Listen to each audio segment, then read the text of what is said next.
আমি কি এই প্রথমবার মাছ কাটতেছি? কি মনে হচ্ছে দেখে? হ্যালো এভরিওয়ান, আসসালামু আলাইকুম। কি অবস্থা সবার? কেমন আছেন? না, আমি এর আগেও মাছ কেটেছি, তবে এই সাইজের মাছটা আমি ফার্স্ট টাইম কাটছি। এটা হচ্ছে 3 থেকে 3.5 কেজি ওজনের একটা ইলিশ মাছ। আমি এর আগেও ইলিশ মাছ কেটেছি, তবে এই সাইজটা ফার্স্ট টাইম কাটতেছি। কাটার লোক ছিল, তবে নিজে নিজে ট্রাই করছি পারছি কিনা। তবে মাছ থেকে মাছের বটিটা অনেকটাই ছোট ছিল, আর মাছটা যেভাবে আমার হাত থেকে বারবার ছুটে যাচ্ছিল মনে হচ্ছে আমি জীবিত মাছ কাটতেছি। ডিমটা তো বের করতেই পারতেছি না, চামচ দিয়ে বরঞ্চ ডিমটাকে থেতলিয়ে ফেলছি। পাশ থেকে খালা আমাকে দেখিয়ে দিচ্ছিল মাছটা এভাবে না ওইভাবে কাটার জন্য। তবে আমি চাইলেই খালাকে দিয়ে মাছটা কাটাতে পারতাম, তবে আমি নিজে ট্রাই করলাম, দেখি পারি কিনা। একে তো বটিটা অনেক ছোট, তার মধ্যে হচ্ছে মাছটা ফ্রিজিং করা ছিল, অনেকটা বরফ ছাড়েনি, জমাট বেঁধে আছে, যার কারণে কাটতেও খুব কষ্ট হচ্ছে। অনেক চেষ্টা করেও ডিমটা বের করা যাচ্ছে না। সবাই ট্রাই করছে, বাট এতটা বরফ জমে আছে যে ডিমটা বের হচ্ছে না।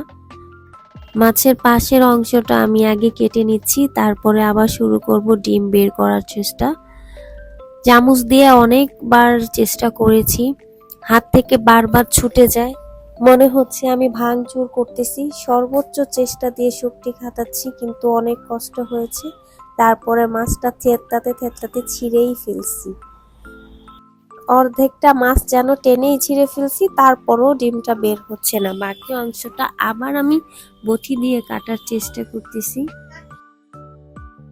তারপরেও যেন ডিমটা বের হচ্ছে না। পরে আরো এক পিস মাছ কেটে নিলাম। তারপরে হচ্ছে আমি আবার চেষ্টা করতে করতে অবশেষে ডিমটাকে বের করতে পেরেছি, তবে মাছটা একদম থেতলিয়ে গেছে। তবে পেটির অংশটা আমি এখন কেটে নিলাম।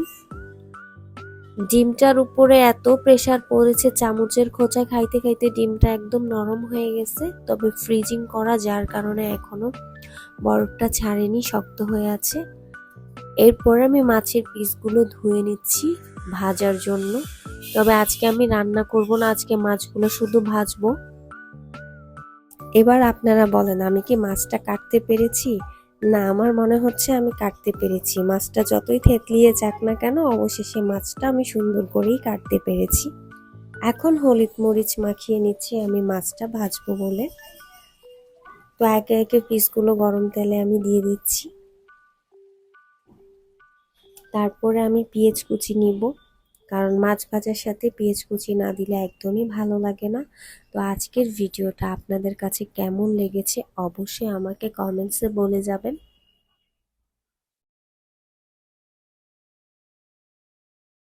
একে একে আমার সবগুলো মাছ ডিম ভাজা হয়ে গেছে। এখন লাস্ট আছে পেঁয়াজ ভাজা। পেঁয়াজটা ভেজে নিয়ে আমি খাবারটা পরিবেশন করব। আজকের ভিডিওটি আমি এখানেই শেষ করছি। তবে নেক্সট কোনো ভিডিওতে আপনাদের সাথে আমার আবার দেখা হয়ে যাচ্ছে। সেই পর্যন্ত আপনারা সবাই ভালো থাকবেন, সুস্থ থাকবেন, অ্যান্ড আমার জন্য অনেক অনেক দোয়া করবেন। আল্লাহ হাফেজ।